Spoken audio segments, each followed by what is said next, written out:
Hey guys, welcome back to my Andy's Podcast Hour. So, the last two episodes were about Brazil. One being communist, the other being far right. Now, we're talking about this. What if East and West Germany did merge? Since there's no reunification, we would still have the GDR in the East and the Federal Republic of Germany in the West. Now, what if they didn't merge? And here's the lore of this. I'll read it to you. This is by the user Gardo89.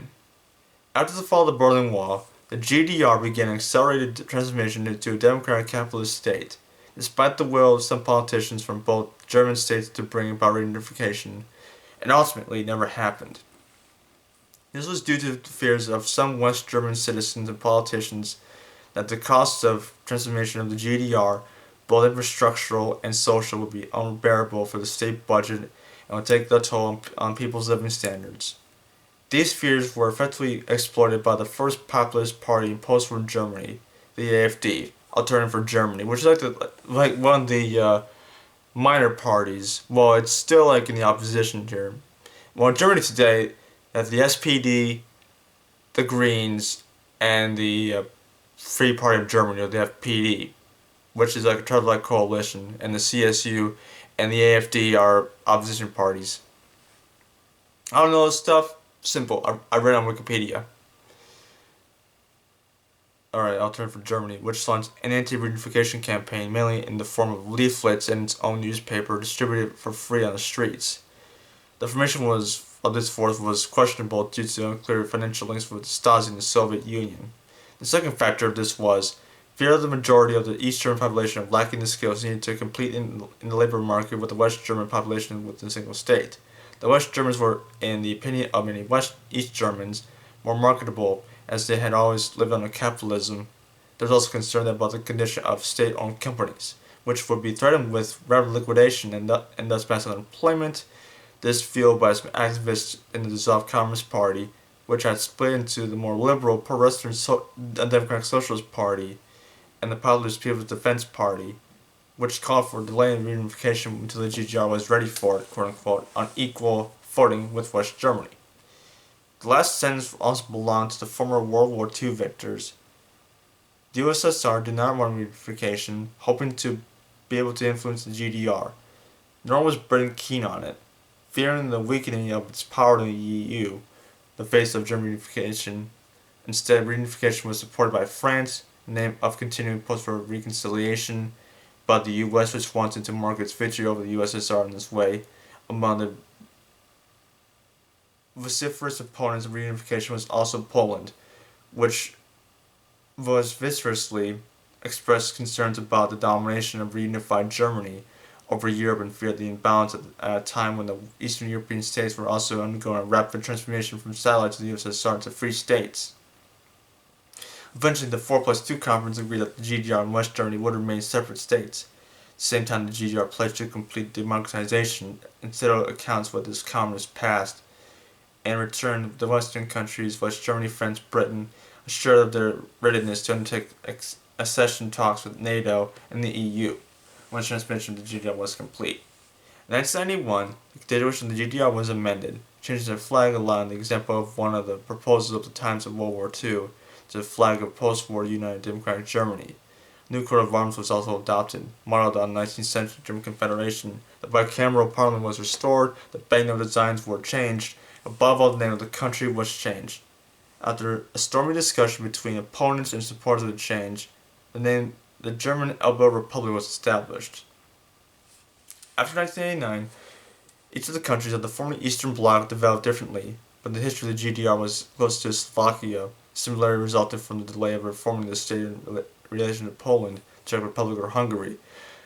The former East Germany also had a problem with the rule of an anti-European populist, Christian Hartenhauer of the People's Defense Party, who served as Prime Minister from 1998 until 2006, he was President of the country.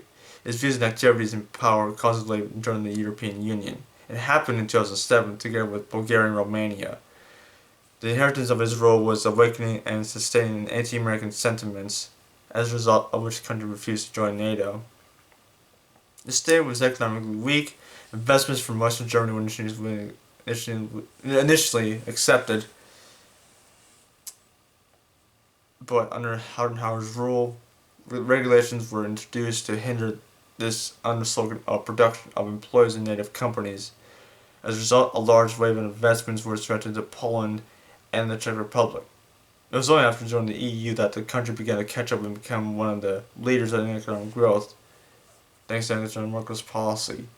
Angela Merkel? Yeah, she was chancellor for like a long, long time.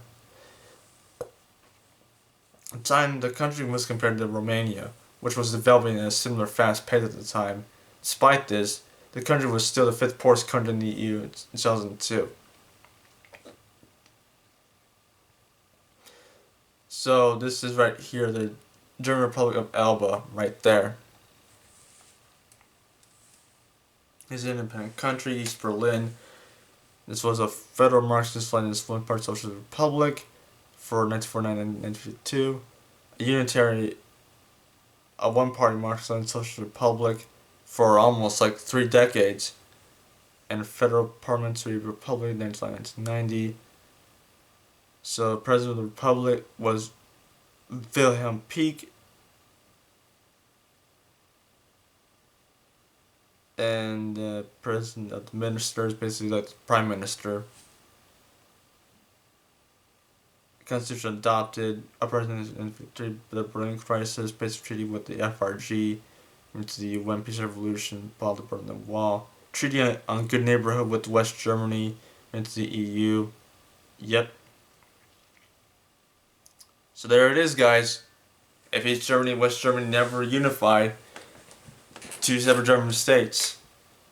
And what if they cooperated with each other, trading between like former enemies? And if like West like the Republic of the what was it like German Republic of Elba and West Germany. Well, it's smaller compared to West Germany. Well, mind you, West Germany has a more industrial base, like a what was it? Volkswagen, all major European car companies in West Germany, like Volkswagen, BMW, Mercedes Benz. Even what was it? Krupp. That's like industrial Germany no less too. In Eastern Germany, however, they still have an industrial base, but it's like smaller compared to West Germany. I'm pretty sure, yeah, the GRE and the FRG, that's Federal Republic of Germany, German Republic of Elba, can get along just fine. And if it did unify, I think like the German Republic of Elba can be like an independent state inside the unified Germany. So what are your thoughts on this? Send the comments below. Anyway guys, that does it. I'll see you guys later. Peace out, Girl Scout Andy out.